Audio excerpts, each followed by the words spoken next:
Hello friends, Siragadikka ஆசை அடுத்து வர எபிசோடில் என்ன நடக்கலாம் அப்படிங்கிறத பற்றி பார்க்கலாம். இன்றைக்கான ப்ரோமோ ரொம்பவுமே அதிரடியான ப்ரோமோவாக இருந்துச்சு. அடுத்து என்ன கதை வரப்போகுதுங்கிறது ரொம்ப பெரிய ஒரு பயமாக தான் இருக்குது. ஏன்னா கூட்டு குடும்பத்தில் நடக்கிற பிரச்சனையை ரொம்ப யதார்த்தமாகவும் ரொம்ப சுவாரஸ்யமாகவும் காட்டிக்கிட்டு இருக்காங்க. வர பிரச்சனையெல்லாம் எப்படி சமாளித்து அந்த குடும்பம் ஒத்துமையாக இருக்கிறது அப்படிங்கிறது தான் இது வரைக்கும் கதையாக கொண்டு போய்கிட்டு இருக்கும்போது, இப்போ இவ்வளோ பெரிய ஒரு பிரச்சனை நடந்துச்சு. இதை வச்சு என்னெல்லாம் காய் நகர்த்த போகிறாங்க. ஏன்னா எப்போன்னு சொல்லிட்டு 2-3 பேர் குரூப்பாக இருந்துகிட்டு இருக்காங்க. ஒரு பக்கத்து பார்த்தா சுருதியோட அப்பா அம்மா வந்து எப்படியாவது இந்த குடும்பத்தை பிரிக்கணும்னு சொல்லிட்டு ராகினி கிட்ட பெரிய பணத்தை கொடுத்து உள்ளுக்கே ஒரு சதி வேலைக்கு ஒரு ஆளை வச்சிருக்காங்க. அது மட்டும் இல்லாமல் விஜயா எப்படியாவது மீனாவையும் முத்துவையும் இந்த வீட்டை விட்டு வெளியில் அனுப்பணும்னு சொல்லி நினச்சிக்கிட்டு இருந்தாங்க.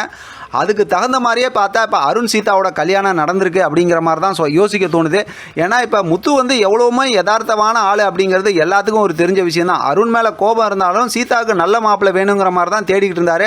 ஆனால் இன்றைக்கான ப்ரோமோ பார்க்கும்போது ரொம்பவுமே நமக்கு பெரிய அதிர்ச்சி ஆகிடுச்சு. ஏன்னா மீனா மேலே ரொம்ப நம்பிக்கை வச்சுருந்தாரு, ரொம்ப யதார்த்தமாக நடந்துகிட்டு இருக்காரு. தொடர்ந்து கதையில் நம்ம பார்க்கும்போது இவ்வளோ பெரிய ஒரு நல்ல மனுஷனா அப்படிங்கிற மாதிரி தான் முத்துவை பார்க்க முடியுது. இந்த பக்கத்து மீனாவை பார்த்தா ஒரு பக்கத்து சின்ன சின்ன விஷயங்களில் கோவம் வந்தாலும் அவங்களும் ரொம்பவுமே ஒரு நல்ல கேரக்டராக தான் ப்ளே பண்ணிட்டு வந்துட்டு இருக்காங்க. அப்படி இருக்கும்போது எதனால் இப்படி ஒரு கல்யாணத்தை அவசரப்பட்டு பண்ணி வச்சுட்டாங்களா, இல்லை இது சரிதானா அப்படிங்கிறது நானுமே பெரிய ஒரு குழப்பத்தில் தான் இருக்கேன். அதனால தான் உங்களை கமெண்ட் செக்ஷனில் சொல்லுங்கள், மீனா பண்ணது சரியா தப்பா, முத்து என்ன மாதிரி முடிவெடுப்பார் அப்படின்னு சொல்லி குழம்பி போய் தான் நான் உங்கள்கிட்ட கேள்வி கேட்டிருந்தேன். நீங்கள் கமெண்ட் செக்ஷனில் சொன்னீங்கன்னா நான் பார்த்து கொஞ்சம் தெளிவாகிறேன். ஏன்னா இப்போ வந்திருக்க ப்ரோமோ வச்சு பார்க்கும்போது அடுத்து என்னப்பா பண்ண போகிறீங்க ஸ்டோரியில் அப்படிங்கிற மாதிரி பெரிய ஒரு பயத்தை ஏற்படுத்தியிருக்கிறாங்க.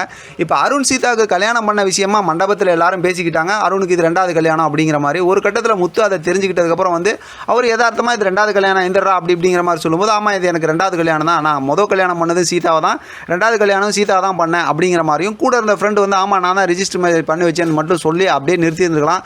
கூடவே பார்த்தா சீதாவுக்கு இப்போ சாட்சி கையெழுத்து போட்டதே மீனா தான், அவங்க சிஸ்டர் மீனா தான் அப்படின்னு சொன்னதுக்கப்புறம் தான் முத்து அப்படியே தெரிச்சு வெடிச்சிட்டாரு. உடனே இந்த பக்கத்து திரும்பும்போது மீனா வழக்கம் போல் அழுதுகிட்டு வந்து ஏதோ சமாதானம் பண்ண வந்தாங்க. இருந்தாலும் வாயை மூடு அப்படிங்கிற மாதிரி தான் சொல்லிட்டு கிளம்பிட்டாங்க. இப்போ மீனாவை பற்றி பார்த்தா அண்ணாமலை ரொம்பவுமே புகழ்ந்து ஏற்கனவே பேசியிருந்தார். மீனாவை பற்றியும் சரி சீதாவை பற்றியும் பேசியிருந்தார். இப்போ இந்த ஒரு விஷயம் நடந்ததுக்கப்புறம் இப்போ மீனா சீதாவை பற்றி அண்ணாமலை என்ன சொல்லுவார் அப்படிங்கிறது ஒரு பக்கத்து இருக்குது.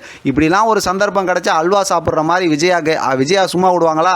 அதே நேரத்தில் பார்த்தா ரோகிணி வந்து எப்பன்னு இவங்கெல்லாம் மாட்டினா ஏதாவது பண்ணணும்னு சொல்லி ரொம்ப துடிச்சு போய் உட்காந்துருக்காங்க.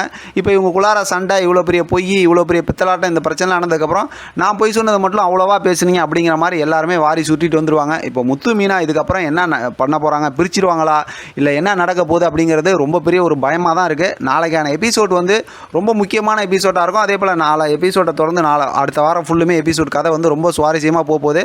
தொடர்ந்து நம்ம பேசலாம். இது சம்மந்தமாக நீங்கள் ஏதாவது கெஸ் பண்ணுறீங்கன்னா மறக்காமல் கமெண்ட் செக்ஷனில் சொல்லுங்கள். ஏதோ வாய்க்கு வந்தால் 2 பேசி விட்டுட்டு போயிடக்கூடாது அப்படிங்கிறனால ரொம்ப யோசிக்கிறேன். நீங்கள் உங்களுக்கு மனசில் என்ன படுதோ அதை மறக்காமல் கமெண்ட் செக்ஷனில் சொல்லுங்கள்.